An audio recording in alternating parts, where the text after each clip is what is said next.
Gillco group किसी भी जान पहचान का मोहताज नहीं है। रियल एस्टेट की दुनिया में जानिया पछानिया ना, जिसने 21 सालों तो अपने ट्रस्ट के कारण रियल एस्टेट की दुनिया में अपना वखरा मुकाम स्थापित किया है। अपनी काबलियत नाल गिलको फोर्ब्स तक भी अपना नाम सूचीबद्ध कर चुकी है। जेकर तुसी अपने सुपनियां दा घर बनाना चाहते हो तो गिलको तुहाडे हाथ सौंप सकता है तुहाडे सुपनियां दे घर दी चाबी।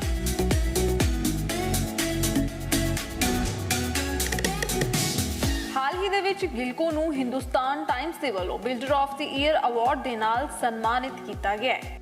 गिलको की शुरुआत साल 2001 विच हुई सी, जो कि ट्राई सिटी विच सब तो हरमन प्यारी रियल एस्टेट कंपनी बन गई है। घर जिंदगी च एक बार बनना हुंदा है, इसलिए कदे भी इस नाल समझौता नहीं किया जाता।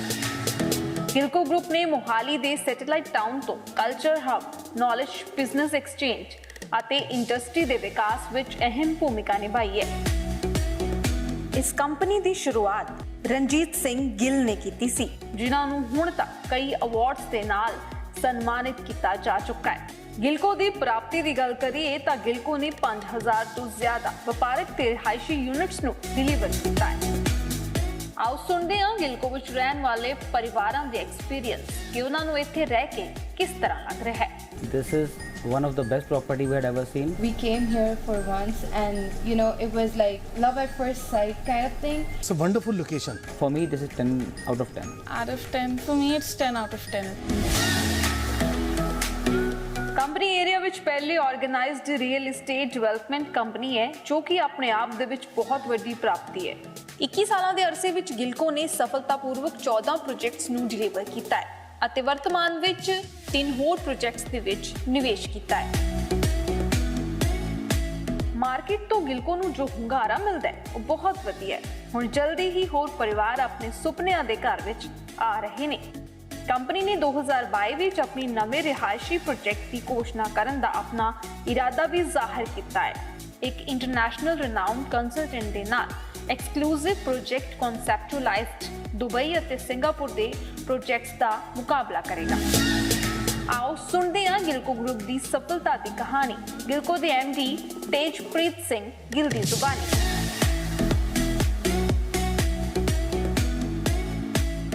जे खरड़ मोहाली की गल करते हैं तो इसके इंफ्रास्ट्रक्चर तो बहुत बड़ा रोल है गिलको ग्रुप का। किस तरीके नाल पिछले 21 सालों तो गिलको ग्रुप काम कर रहा है, किस तरीके नाल हले तक इंफ्रास्ट्रक्चर के नाँ से कमर्शियल साइट्स, रेजिडेंशियल साइट्स ते इंडस्ट्रीयल साइट्स बनाई ने, सारा कुछ जानते हैं। आइडियोलॉजी की है, विजन की है गिलको ग्रुप का, पर नाल दे नाल इसके MD managing director Tejpreet Singh Gill उन्होंने गलबात करते हैं। उन्होंने ऑफिस मौजूद हाँ, गिल साहब भी मौजूद ने इतने। गिल साहब बहुत बहुत सत श्री अकाल जी, बहुत बहुत स्वागत है थोड़ा जी पंजाब हरियाणा हिमाचल। सत श्री अकाल सर, की welcome to sir, welcome to our office. की हाल चाल जी? All well. ਅਸੀਂ ਇਹ ਜਾਣਨ ਲਈ ਪਹੁੰਚੇ ਸੀਗੇ ਕਿ ਆਖਿਰਕਾਰ ਜੇ ਗਿਲਕੋ ਦੀ ਗੱਲ ਕਰਦੇ ਹਾਂ, ਅਸੀਂ ਇਹ ਕਹਿ ਸਕਦੇ ਹਾਂ ਕਿ ਖਰੜ ਮੋਹਾਲੀ ਦੇ ਅੰਦਰ ਜੇ ਇਨਫਰਾਸਟ੍ਰਕਚਰ ਦੀ ਸ਼ੁਰੂਆਤ ਕੀਤੀ ਹੈ ਜਾਂ ਫਿਰ ਕਿਵੇਂ ਸ਼ੁਰੂਆਤ ਕੀਤੀ ਹੈ, ਸਟਾਰਟ ਕੀਤਾ ਹੈ, ਉਹ ਗਰਾਊਂਡ ਜ਼ੀਰੋ ਤੋਂ ਲੈ ਕੇ ਹੁਣ ਤੱਕ ਗਿਲਕੋ ਨੇ ਸ਼ੁਰੂਆਤ ਕੀਤੀ ਸੀ। ਬਿਲਕੁਲ ਸਰ, ਪਹਿਲਾਂ ਪਲੀਜ਼ ਆਪਾਂ ਬੈਠਾਂਗੇ ਤੇ ਬਹੁਤ ਗੱਲਾਂ ਬਾਤਾਂ ਕਰਨੀਆਂ ਜੀ ਤੁਹਾਡੇ ਨਾਲ।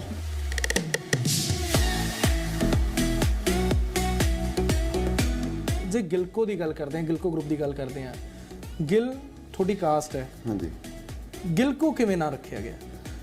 ਸਰ ਵੈਸੇ ਅੱਧਾ ਆਨਸਰ ਤਾਂ ਤੁਸੀਂ ਦੇ ਹੀ ਦਿੱਤਾ। ਜਿੱਦਾਂ ਸਾਡੀ ਗਿਲ ਕਾਸਟ ਹੈ ਪਹਿਲਾਂ, because we got this company registered in 2001 ਤੇ ਇਹ ਬੇਸਿਕਲੀ ਕੰਪਨੀ ਬਣੀ ਹੈ ਜੀ ਕਿਉਂਕਿ ਇਹ ਮੇਰੇ ਮਦਰ ਤੇ ਫਾਦਰ ਨੇ ਗਿਲ ਸਾਹਿਬ ਗਿਲ ਐਂਡ ਕੰਪਨੀ ਕਹਿੰਦੇ ਸੀਗੇ ਤੇ ਮੇਰੇ ਮਦਰ ਨੇ ਕਿਹਾ ਕਿ ਤੁਸੀਂ ਕੰਪਨੀ ਦੀ ਜਗ੍ਹਾ ਕੋਲ ਲਾ ਕੇ ਇਹਨੂੰ ਗਿਲਕੋ ਕਰ ਲਓ। ਆਨਸਰ ਅਸੀਂ ਮੰਨਦੇ ਹਾਂ ਕਿ ਕੋਈ ਵੀ ਨਾਮ ਹੈ ਤੁਸੀਂ ਚੁਣਦੇ ਹੋ ਉਹਨੂੰ ਬ੍ਰਾਂਡ ਤੁਸੀਂ ਬਣਾਉਂਦੇ ਹੋ। Nobody else makes it a brand, your quality dealings and everything ਤੁਸੀਂ ਉਹਨੂੰ ਬ੍ਰਾਂਡ ਬਣਾਉਂਦੇ ਹੋ। ਬਿਲਕੁਲ। ਜੇ ਗੱਲ ਕਰੀਏ ਗਿਲਕੋ ਬ੍ਰਾਂਡ ਕਿਵੇਂ ਬਣਿਆ, ਕੀ ਲੈਗੇਸੀ ਸੀਗੀ, ਕਿਸ ਤਰੀਕੇ ਨਾਲ ਇਹ ਥਾਟ ਆਇਆ ਕਿ ਅਸੀਂ ਜਿਹੜਾ ਉਹ ਇਨਫਰਾਸਟ੍ਰਕਚਰ ਕੰਸਟਰਕਸ਼ਨ ਬਿਜ਼ਨਸ ਜਿਹੜਾ ਉਹ ਜਾਣਾ ਹੈ ਤੇ ਕਿੱਥੋਂ ਸ਼ੁਰੂਆਤ ਕੀਤੀ? ਇਹ ਵੀ ਸਟਾਰਟਡ ਫਰਮ ਰੋਪੜ। ਜਿੱਦਾਂ ਅਸੀਂ ਉੱਥੇ 10 ਏਕੜ ਲਿੱਤੇ, ਬਟ ਅਸੀਂ ਜਿੰਨਾ ਵੀ ਕੰਮ ਕੀਤਾ ਕੁਆਲਿਟੀ ਨਾਲ ਕੀਤਾ, ਮਤਲਬ ਪੂਰਾ ਪ੍ਰੈਸੀਜਨ ਨਾਲ ਕੀਤਾ। ਤੇ ਗਿਲਕੋ ਨੇ ਜਿੰਨਾ ਵੀ ਪ੍ਰੋਜੈਕਟਸ ਕੀਤੇ ਨੇ ਉਹ ਪਹਿਲਾਂ ਪਾਸ ਹੋਏ ਨੇ। ਅਸੀਂ ਕੋਈ ਵੀ ਜਿਹੜਾ ਵੀ ਸਾਡਾ ਪ੍ਰੋਜੈਕਟ ਸਟਾਰਟ ਕੀਤਾ ਹੈ ਅਸੀਂ ਉਹ ਗਵਰਨਮੈਂਟ ਅਥਾਰਟੀਜ਼ ਦੀ ਪਰਮਿਸ਼ਨ ਤੋਂ ਬਿਨਾਂ ਨਹੀਂ ਕੀਤਾ। ਮਤਲਬ ਅਸੀਂ ਐਕਸਕੇਵੇਸ਼ਨ ਤੱਕ ਅੱਜ ਦੀ ਡੇਟ 'ਚ ਵੀ ਜਦ ਤੱਕ ਸਾਡੀ ਪਰਮਿਸ਼ਨਸ ਕਲੀਅਰ ਨਾ ਹੋਣ ਅਸੀਂ ਸਟਾਰਟ ਹੀ ਨਹੀਂ ਕਰਦੇ ਹਾਂ। ਤੇ ਫਿਰ ਰੋਪੜ ਤੋਂ ਸ਼ੁਰੂਆਤ ਕੀਤੀ ਹਾਂਜੀ। 10 ਏਕੜ 'ਚ, ਉਸ ਤੋਂ ਬਾਅਦ ਫਿਰ ਕਿਵੇਂ ਸਰ ਵਧੇ, ਬਸ ਕਿੰਨਾ ਉਹ ਸਮਾਂ 10 ਏਕੜ ਤੋਂ ਹੌਲੀ ਹੌਲੀ 200 ਏਕੜ ਹੋ ਗਈ ਜੀ ਰੋਪੜ 'ਚ। ਫਿਰ ਉਹ ਤੋਂ ਬਾਅਦ ਅਸੀਂ ਫਿਰ ਇੱਥੇ 2004 ਜਾਂ 5 'ਚ, ਤੇ ਕਿਉਂਕਿ ਸਾਨੂੰ ਰਿਸਪੌਂਸ ਵਧੀਆ ਮਿਲਿਆ ਤੇ 2004 ਜਾਂ 5 'ਚ ਫਿਰ ਅਸੀਂ ਖਰੜ ਆ ਗਏ ਸੀਗੇ, ਜਿੱਥੋਂ ਇਹ ਗਿਲਕੋ ਵੈਲੀ ਸਟਾਰਟ ਹੋਈ ਸੀ। ਜੇ 2004-5 ਦੀ ਗੱਲ ਕਰੀਏ, ਸ਼ਾਇਦ ਜ਼ਿਆਦਾ ਉਸ ਟਾਈਮ ਇਨਫਰਾਸਟ੍ਰਕਚਰ ਨਹੀਂ ਸੀਗਾ ਇੱਥੇ, ਹਾਂਜੀ। ਜ਼ਿਆਦਾਤਰ ਜੰਗਲੀ ਏਰੀਆ ਸੀਗਾ। ਹਾਂਜੀ। ਤੇ ਉੱਥੋਂ ਫਿਰ ਕਿਵੇਂ ਆਈਡੀਆ ਆਇਆ ਕਿ ਇਸ ਇਲਾਕੇ ਨੂੰ ਜਿਹੜਾ ਹੈ ਉਹ ਇਸ ਤਰੀਕੇ ਨਾਲ ਇਨਫਰਾਸਟ੍ਰਕਚਰ ਵਾਈਜ਼ ਵਧੀਆ ਬਣਾਇਆ ਜਾ ਸਕੇ, ਬੈਟਰ ਬਣਾਇਆ ਜਾ ਸਕੇ। ਹਾਂਜੀ। ਆਪਾਂ ਕਹਿ ਸਕਦੇ ਹਾਂ ਇੱਕ ਲੋਕਾਂ ਦੇ ਲਿਵਿੰਗ ਲਈ, ਰਹਿਣ ਲਈ ਜਿਹੜੀ ਉਹ ਥਾਂ ਵਧੀਆ ਤਰੀਕੇ ਨਾਲ ਬਣਾਈ ਜਾ ਸਕੇ, ਉਹ ਕਿਵੇਂ ਆਈਡੀਆ ਆ ਰਿਹਾ ਸੀ? ਸਰ ਬੇਸਿਕਲੀ ਕੀ ਸੀਗਾ ਕਿ ਜਦ ਵੀ ਅਸੀਂ ਪਹਿਲਾਂ ਬਾਹਰ ਜਾਂਦੇ ਸੀਗੇ, ਹੁਣ ਤੁਸੀਂ ਫੋਰਨ ਜਾਂਦੇ ਹੋ, ਤੁਹਾਨੂੰ ਕੋਈ ਵੀ ਸਟਰੀਟ ਦੇਖੋ, it is neat and clean and ਹਰ ਚੀਜ਼ ਬੜੀ ਆਰਗੇਨਾਈਜ਼ਡ ਹੈ। ਬੇਸਿਕ ਫੈਸਿਲਿਟੀਜ਼, ਮਤਲਬ ਇੱਥੇ ਜੇ ਤੁਸੀਂ ਵੈਸੇ ਨਾਰਮਲੀ ਦੇਖੋ, ਮੈਂ ਖਰੜ ਦੀ ਗੱਲ ਨਹੀਂ ਕਰ ਰਿਹਾ, ਨਾਰਮਲੀ ਤੁਸੀਂ ਕਈ ਸ਼ਹਿਰਾਂ 'ਚ ਜਾਂ ਪਿੰਡਾਂ 'ਚ ਚਲੇ ਜਾਓ, ਉੱਥੇ ਲੋਕਾਂ ਕੋਲ ਬੇਸਿਕ ਫੈਸਿਲਿਟੀਜ਼ ਹੈ ਨਹੀਂ। ਤੇ ਅਸੀਂ ਇਸ ਵਿਜ਼ਨ ਨਾਲ ਆਏ ਸੀ ਕਿ ਜਿਹੜਾ ਵੀ ਅਸੀਂ ਕੰਮ ਕਰਨਾ ਹੈ ਉਹ ਅਸੀਂ ਪ੍ਰੋਪਰ ਵੇ ਨਾਲ ਕਰਾਂਗੇ with the basic facility that ਲੋਕਾਂ ਨੂੰ ਕੀ ਚਾਹੀਦਾ ਹੈ ਜੀ ਇੱਥੇ। ਉਸ ਵਿਜ਼ਨ ਨਾਲ ਅਸੀਂ ਕੰਮ ਕੀਤਾ ਸੀਗਾ। ਤੇ ਇੱਥੇ ਅਸੀਂ ਪਹਿਲਾਂ ਜਦ when we started from Kharar, ਤੇ ਇੱਥੇ ਵੀ ਇਹ ਸਾਰਾ ਏਰੀਆ ਜਿੰਨਾ ਹੁੰਦਾ ਸੀਗਾ ਇਹ ਜੰਗਲ ਹੁੰਦਾ ਸੀਗਾ। ਬਸ ਹੌਲੀ ਹੌਲੀ ਕਰਕੇ ਇਹਨੂੰ ਅਸੀਂ ਡਿਵੈਲਪ ਕਰਦੇ ਗਏ ਜੀ। ਸਾਡੇ ਆਰਕੀਟੈਕਟ ਨੇ ਮਿਸਟਰ ਧਾਮ, ਉਹ CTP ਰਹਿ ਚੁੱਕੇ ਨੇ, ਤਾਂ ਉਹਨਾਂ ਦੀ ਹੈਲਪ ਨਾਲ ਸਾਨੂੰ ਬੜੀ ਹੈਲਪ ਮਿਲੀ। ਇਹ ਇੱਕ ਸ਼ਹਿਰ ਦੀ ਤਰ੍ਹਾਂ ਇਹਨੂੰ ਡਿਵੈਲਪ। ਇੱਕ ਆਈਡੀਓਲੋਜੀ ਹੁੰਦੀ ਹੈ ਲੋਕਾਂ ਦੀ, ਆਈਡੀਓਲੋਜੀ ਬਦਲਣੀ ਬਹੁਤ ਔਖੀ ਹੁੰਦੀ ਹੈ। ਲੋਕ ਕਹਿੰਦੇ ਨੇ ਅਸੀਂ ਸ਼ਹਿਰਾਂ ਵੱਲ ਜਾਈਏ, ਪਿੰਡਾਂ ਵੱਲ ਤਾਂ ਰਹਿ ਲਿਆ, ਸ਼ਹਿਰਾਂ ਵੱਲ ਜਾਈਏ। ਸ਼ਹਿਰ ਚੰਡੀਗੜ੍ਹ ਹੈ, ਪੰਚਕੂਲਾ ਹੈ, ਮੋਹਾਲੀ ਹੈ, ਖਰੜ ਥੋੜਾ ਜਿਹਾ ਆਊਟਸਕਰਟ ਹੈ। ਤੁਸੀਂ ਇਹੋ ਜਿਹੀ ਕੀ USB ਦਿੱਤੀ ਕਿ ਲੋਕ ਇੱਥੇ ਆ ਕੇ ਵਸਣਾ ਸ਼ੁਰੂ ਹੋ ਗਏ? ਸਰ ਇੱਥੇ ਬੇਸਿਕਲੀ ਫੈਸਿਲਿਟੀਜ਼, ਸਰ ਸਾਰੀ ਜਿਹੜੀ ਫੈਸਿਲਿਟੀਜ਼ ਹੈ, ਮਤਲਬ ਕਾਮਨ ਫੈਸਿਲਿਟੀਜ਼ ਹੈ। ਜੇ ਸਾਡਾ ਕੋਈ ਰੈਜ਼ੀਡੈਂਟ ਹੈ, ਜੇ ਮਾਰਕੀਟ ਜਾਣਾ ਹੈ, ਉਹਦੇ ਮੇਰੇ ਖਿਆਲ ਨਾਲ 2 ਮਿੰਟ ਦੀ ਵਾਕ ਤੇ ਮਾਰਕੀਟ ਹੈ।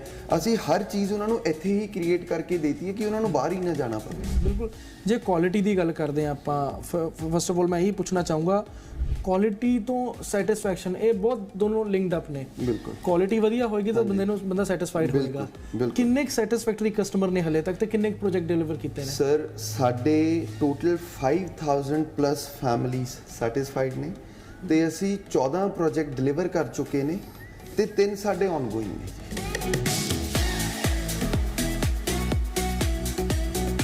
ਗਿਲਕੋ ਵਿੱਚ ਘਰ ਖਰੀਦਣਾ ਹੈ ਤਾਂ ਸੋਚਣ ਦੀ ਜ਼ਰੂਰਤ ਨਹੀਂ ਹੈ, ਕਿਉਂਕਿ ਹਰ ਸੁੱਖ ਸੁਵਿਧਾ ਦੇ ਨਾਲ ਸੈਮੀ ਫਰਨਿਸ਼ਡ ਘਰ ਤੁਹਾਡੇ ਰਹਿਣ ਲਈ ਮੁਹੱਈਆ ਕਰਵਾਇਆ ਜਾਂਦਾ ਹੈ। ਗਿਲਕੋ 'ਚ ਤੁਸੀਂ ਸਿਰਫ ਘਰ ਹੀ ਨਹੀਂ ਖਰੀਦੋਗੇ, ਬਲਕਿ ਲਾਈਫਸਟਾਈਲ ਨਾਲ ਸੰਬੰਧਿਤ ਸਾਰੀਆਂ ਸੁਵਿਧਾਵਾਂ ਵੀ ਤੁਹਾਨੂੰ ਮਿਲਣਗੀਆਂ, ਜਿਵੇਂ ਕਿ gym, playing area, ਰੀਕ੍ਰਿਏਸ਼ਨਲ area.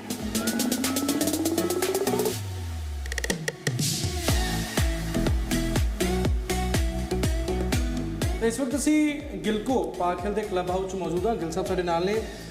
Gill ਸਾਹਿਬ, ਅਸੀਂ ਇਸ ਕਰਕੇ ਇੱਥੇ ਪਹੁੰਚੇ ਹਾਂ ਕਿਉਂਕਿ ਲੋਕ ਸਿਰਫ ਅੱਜ ਕੱਲ੍ਹ ਇਹ ਨਹੀਂ ਦੇਖਦੇ ਕਿ ਫਲੈਟ ਹੋਣਾ ਚਾਹੀਦਾ, ਘਰ ਹੋਣਾ ਚਾਹੀਦਾ, ਇੱਕ ਆਸ਼ੀਆਨਾ ਹੋਣਾ ਚਾਹੀਦਾ। ਉਹ ਕਹਿੰਦੇ ਨੇ ਇੱਕ ਛੱਤ ਥੱਲੇ ਸਾਨੂੰ ਸਾਰਾ ਕੁਝ ਮਿਲ ਜਾਏ, ਸਾਨੂੰ ਜਿਮ ਵੀ ਮਿਲ ਜਾਏ, ਸਾਨੂੰ ਬਾਹਰਲੇ ਸੈਕਟਰ 'ਚ ਨੂੰ ਜਾਣਾ ਪਏ, ਸਾਨੂੰ ਜੇ ਟੇਬਲ ਟੈਨਿਸ ਖੇਡਣੀ ਹੈ, ਜੇ ਬਿਲੀਅਰਡਸ ਖੇਡਣਾ ਹੈ, ਕੁਝ ਕਰਨਾ ਹੈ, ਸਵਿਮਿੰਗ ਕਰਨੀ ਹੈ, ਐਕਸਰਸਾਈਜ਼ ਕਰਨੀ ਹੈ, ਸਾਰਾ ਕੁਝ ਜਿਹੜਾ ਇੱਕ ਛੱਤ ਥੱਲੇ ਹੋ ਜਾਏ। ਬੇਸਿਕਲੀ ਤਾਂ ਅਸੀਂ ਮਤਲਬ ਜਦ ਵੀ ਕੋਈ ਪ੍ਰੋਜੈਕਟ ਕ੍ਰੀਏਟ ਕਰਦੇ ਹਾਂ, ਅਸੀਂ ਇਸ ਬੇਸਿਸ ਤੇ ਹੀ ਪ੍ਰੋਜੈਕਟ ਕ੍ਰੀਏਟ ਕਰਦੇ ਹਾਂ ਕਿ ਸਾਡੇ ਕਸਟਮਰ ਨੂੰ ਬਾਹਰ ਜਾਣ ਦੀ ਲੋੜ ਹੀ ਨਾ ਪਵੇ। ਮਤਲਬ ਜਿੱਦਾਂ ਬਿਕਾਜ਼ ਕਈ ਲੋਕ ਬਹੁਤ ਇਨਕਨਵੀਨੀਅੰਟ ਹੋ ਜਾਂਦਾ, ਤੁਸੀਂ ਥੱਕੇ ਹਾਰੇ ਕੰਮ ਤੋਂ ਆਓ, then you still have to go out, so it becomes really difficult. ਅਸੀਂ ਉਹੀ ਚੀਜ਼ ਆਪਣੀ ਸੁਸਾਇਟੀ 'ਚ ਹੀ ਕ੍ਰੀਏਟ ਕਰਦੇ ਹਾਂ। ਜਿੱਦਾਂ ਹੁਣ ਮੈਂ ਤੁਹਾਨੂੰ ਦੱਸੂਗਾ, ਸਾਡੇ ਕੋਲ ਸਾਰੀ ਫੈਸਿਲਿਟੀਜ਼ ਨੇ ਇੱਥੇ। We have the gym here and ਸਾਡੇ ਕੋਲ ਪਲੇ ਏਰੀਆਜ਼ ਨੇ, ਬਿਲੀਅਰਡ ਟੇਬਲਸ ਨੇ। ਇਨਫੈਕਟ ਸਾਡੇ ਕੋਲ ਰੀਕ੍ਰੀਏਸ਼ਨਲ ਐਕਟੀਵਿਟੀਜ਼ ਲਈ ਵੀ bhangra room, yoga room, meditation room, ਅਸੀਂ ਸਭ ਕੁਝ ਪ੍ਰੋਵਾਈਡ ਕੀਤਾ ਹੋਇਆ ਹੈ। ਅਸੀਂ ਜਿਮ 'ਚ ਮੌਜੂਦ ਹਾਂ ਇਸ ਵਕਤ, ਅਸੀਂ ਦੇਖ ਰਹੇ ਹਾਂ। ਹਾਂਜੀ, ਕਈ ਸਾਰੇ ਇਕਵਿਪਮੈਂਟਸ ਨੇ, ਸ਼ਾਇਦ ਇਹੋ ਜਿਹੇ ਇਕਵਿਪਮੈਂਟਸ ਨੇ, ਸ਼ਾਇਦ ਪ੍ਰੋਪਰ ਜਿਮਸ ਨਹੀਂ ਹੋਣਗੇ ਇਹੋ ਜਿਹੇ ਇਕਵਿਪਮੈਂਟਸ। ਬਿਲਕੁਲ। ਇਹ ਕੀ ਕਾਰਨ ਹੈ? ਫਿਟਨੈਸ ਜ਼ਰੂਰੀ? ਸਰ ਫਿਟਨੈਸ ਆਈ ਥਿੰਕ ਕਿਉਂਕਿ ਮੈਨੂੰ ਆਪ 12 ਸਾਲ ਹੋ ਗਏ ਤੇ ਮੈਂ ਇਹ 'ਤੇ ਬੜਾ ਜ਼ਿਆਦਾ ਫੋਕਸ ਕੀਤਾ ਸੀਗਾ। ਬਿਕਾਜ਼ ਵੈਨ ਜਦ ਜਿਮ ਬਣ ਰਿਹਾ ਸੀਗਾ, ਦੇ ਹੈਡ ਆਸਕਡ ਮੀ ਕੀ ਚਾਹੀਦਾ। ਮੈਂ ਕਿਹਾ ਜਿਮ ਤਾਂ ਮੈਂ ਆਪ ਕਰੂੰਗਾ, ਬਿਕਾਜ਼ ਮੈਨੂੰ ਆਪ ਮੇਰਾ ਪਰਸਨਲ ਇੰਟਰਸਟ ਹੈ ਜੀ। ਤੇ ਜੇ ਲੋਕ ਫਿਟ ਰਹਿਣਗੇ, ਸਰ ਹੈਲਥ ਇਜ਼ ਐਵਰੀਥਿੰਗ। ਜੇ ਤੁਹਾਡੀ ਹੈਲਥ ਠੀਕ ਹੈ, you can do anything sir. So ਸਾਡਾ ਫੋਕਸ ਇੱਥੇ ਰਹਿੰਦਾ। ਇਨਫੈਕਟ ਜਿਹੜੇ ਸਾਡੇ ਕੰਪਨੀ ਦੇ EMPLOYEES ਵੀ ਨੇ, ਮੈਂ ਉਹਨਾਂ ਲਈ ਵੀ ਇੱਕ ਜਿਮ ਕ੍ਰੀਏਟ ਕਰ ਰਿਹਾ ਜੀ।